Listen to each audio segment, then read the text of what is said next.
कहानी का शीर्षक है जो चाहोगे सो पाओगे। एक साधु था। वह रोज घाट के किनारे बैठकर चिल्लाया करता था, जो चाहोगे सो पाओगे, जो चाहोगे सो पाओगे।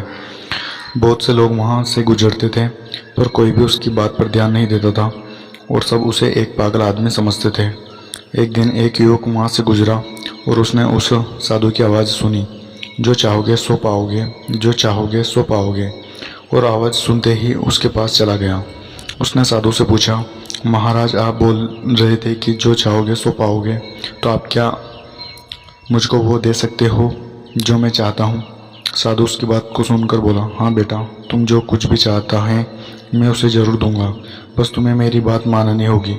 लेकिन पहले ये बताओ कि तुम्हें आखिर चाहिए क्या? युवक बोला, मेरी एक ही ख्वाहिश है, मैं हीरो का बहुत बड़ा व्यापारी बनना चाहता हूँ।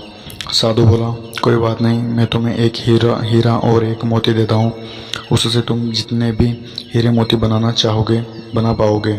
और ऐसा कहते हुए साधु ने अपना हाथ आदमी की हथेली पर रखते हुए कहा, पुत्र मैं तुम्हें दुनिया का सबसे अनमोल हीरा दे रहा हूँ। लोग इसे समय कहते हैं। इसे तेजी से अपनी मुट्ठी में पकड़ लो और इसे कभी भी मत गंवाना।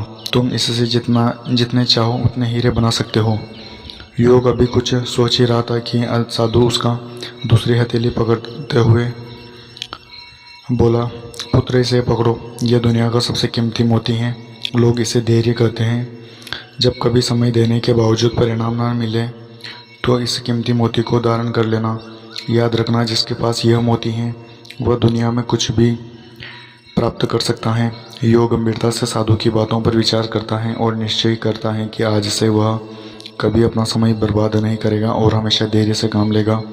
ऐसा सोचकर वह हीरो के एक बहुत बड़े व्यापारी के यहाँ काम शुरू करता है और अपने मेहनत और ईमानदारी के बल पर एक दिन खुद भी हीरो का बहुत बड़ा व्यापारी बनता है। समय और धैर्य वह दो हीरे मोती हैं जिनके बल पर हम बड़े से बड़ा लक्ष्य प्राप्त कर सकते हैं। अतः ज़रूरी है कि हम अपने कीमती समय को बर्बाद ना करें और अपनी मंजिल तक पहुंचने के लिए धैर्य से काम लें। धन्यवाद।